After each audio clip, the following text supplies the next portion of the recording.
Hey, what's going on, guys? Hope you're all doing great, and in this one we're talking about the latest experimental update. So starting off with one of the more interesting gameplay-related changes, Razor Wire has finally been given a bit more interaction depth. Before this, dealing with it could be pretty frustrating, especially when you were trying to push through defensive setups. Now you can actually destroy Razor Wire using a weapon with a bayonet attached, which sounds like a simple change, but it honestly adds a bit more immersion and tactical flexibility.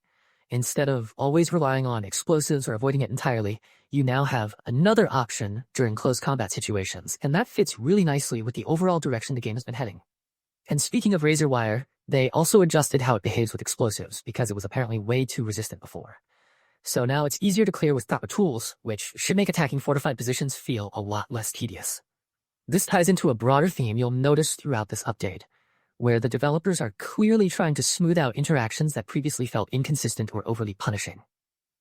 Moving over to vehicles and weapons, there's a pretty important fix for the Elav turret where the chambered ammo component was actually preventing you from firing after reloading. That's obviously a huge issue in combat, so getting that fixed is going to make vehicle gameplay feel much more reliable.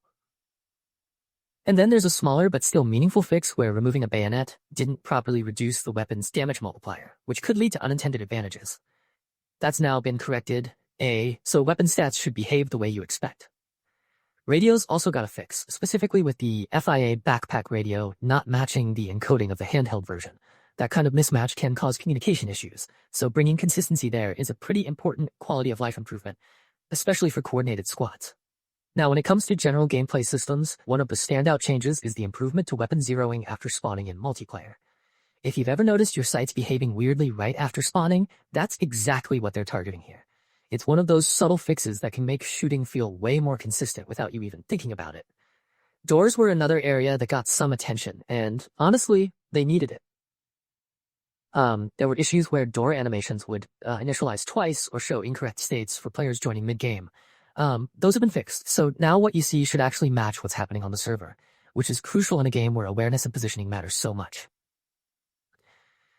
There's also a whole set of fixes around MHQs, which are a big part of the gameplay loop. Things like enemies being able to use them when occupied, redeployment not working after loading a save, and checks not functioning properly on dedicated servers have all been addressed. This should make the system feel a lot more stable and less prone to weird edge case bugs. On the content side, the FIA faction continues to get expanded, which is something players have been asking for since it became playable in the 1.7 experimental cycle. Now you've got a deployable tent added to the arsenal that costs supplies, and the FIA hideout can actually store and receive supplies from vehicles. That's a pretty big deal because it gives the faction more logistical depth and makes their gameplay loop feel more complete. At the same time, they've removed some pre-built arsenals from conflict scenarios and cleaned up a faulty USSR arsenal placement, which suggests they're trying to rebalance how players access gear and resources, rather than just handing everything out up front. There are also some tweaks to objectives, like making transmission tower weak points easier to destroy by increasing their hit points in a specific way, which might sound confusing, but basically means they've adjusted how damage is distributed so players can interact with those objectives more effectively.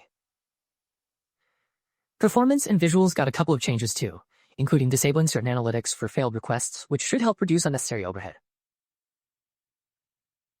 And on the rendering side, grass draw distance on high settings has been reduced from 175 meters to 100 meters, likely as a performance optimization to keep things running smoother without massively impacting visibility.